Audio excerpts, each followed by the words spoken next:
back to our channel, Philippine Adventures with Dan and Rochelle. Today it's going to be just Dan speaking. I want to just give a brief how I started to come to the Philippines.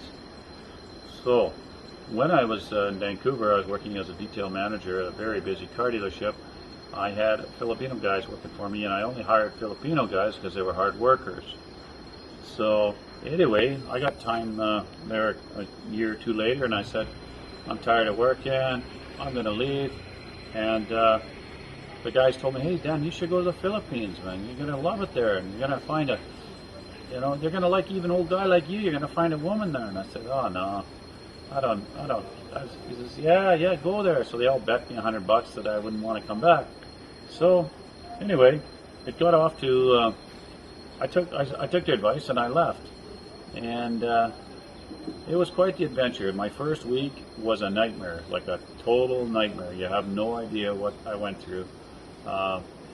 Everything from getting there to a crazy taxi driver trying to take me for a ride in Manila and asking me what I have for him. Everything from getting to Cebu and taking the Sirius bus, which is quite the adventure. Once you get to the Philippines, you'll find that's the major transportation on all the little province areas. You take a bus, and it's an adventure. You should try that anyway, and just to say you've done it.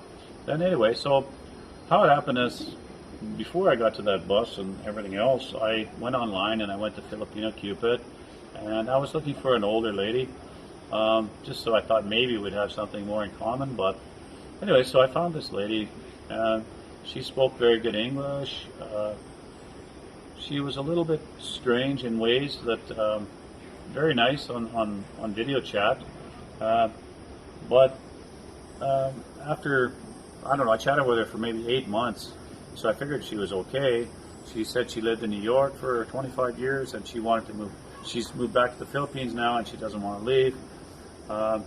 So she owns a bunch of land in Siquijor, which is an island, just maybe an hour ferry ride from Dumaguete. So anyway, long story short, I get on. I said, I'm going to come and meet you. And she told me that they were going to prospecting for gold and everything, and they had people that were going to dig and drill and possibly come there. So anyway, so I get there, I get over and take the ferry, go to her place. It's a beautiful place, but the grass was very long. I thought it was full of snakes, so I didn't know. I'm paranoid of snakes. So anyway, I came from snow and minus 20 to about 35 plus.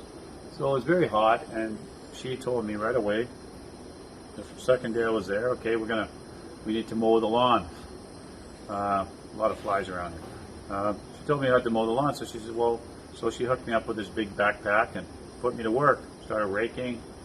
And I said, listen, I sat down for half an hour. After half an hour, I was sweating like crazy, I had blisters on my hands. She said, get to work. I said, what are you doing? I said, listen, I'm not your slave. But anyway, forget about that. That all solved and worked itself out. But anyway, then these people came, that she had friends that I guess from Los Angeles and Las Vegas, and they were Filipinos, and they were coming to drill gold on our property. So they brought all these trucks and drills and this and that, and they started drilling. So I figured, whatever, if they find something, they do. If they don't, I don't care. So they did. They were drilling and drilling and drilling, and then all of a sudden, they didn't like me too much, I guess, because I was a foreigner. Anyway, they told me that out of the foreigner, they told me they're going to have a meeting. They found something, and they went away for a meeting on the other side of the island. Siquijor is about 2 hours, 2.5 hour drive around on a scooter motorcycle. So it's not a big island. Anyway, they apparently found something, so they went to have a meeting, and they said no foreigners allowed. So I was not invited to the meeting. So they went around 2 or 3 o'clock in the afternoon. They didn't come back until late. So I was pretty upset when they got back at 10 or 11 and didn't answer their phone. I didn't know, I was all by myself, didn't know what to do.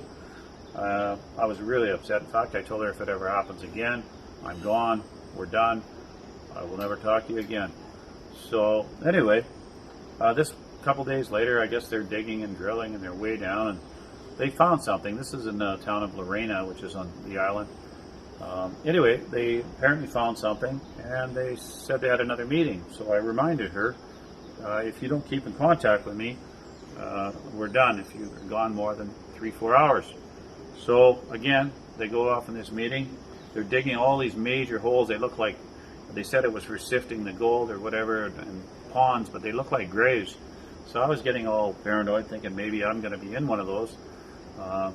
So anyway, they go off and they go to their meeting again, this again 2 or 3, and it comes 10 o'clock at night, no answer, no phones, nothing. So it comes 11, 12, 1, 2 in the morning, nothing. I didn't know if they were alive, dead, what's going on.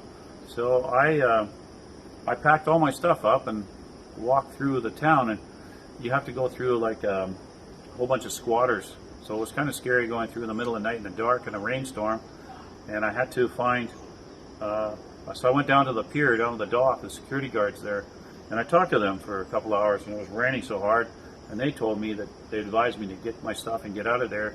If they really did find gold, you need to get out of there fast because people are going to get hurt.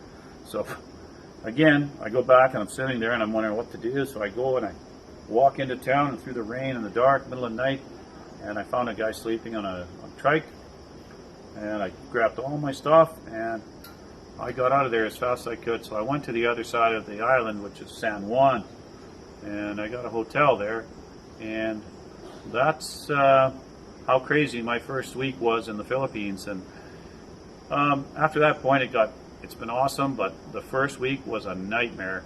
So anyway, our next video, we're going to talk about how I met my beautiful wife, and we'll go from there. Thank you guys for watching. Remember to subscribe and click and like, and we will see you soon.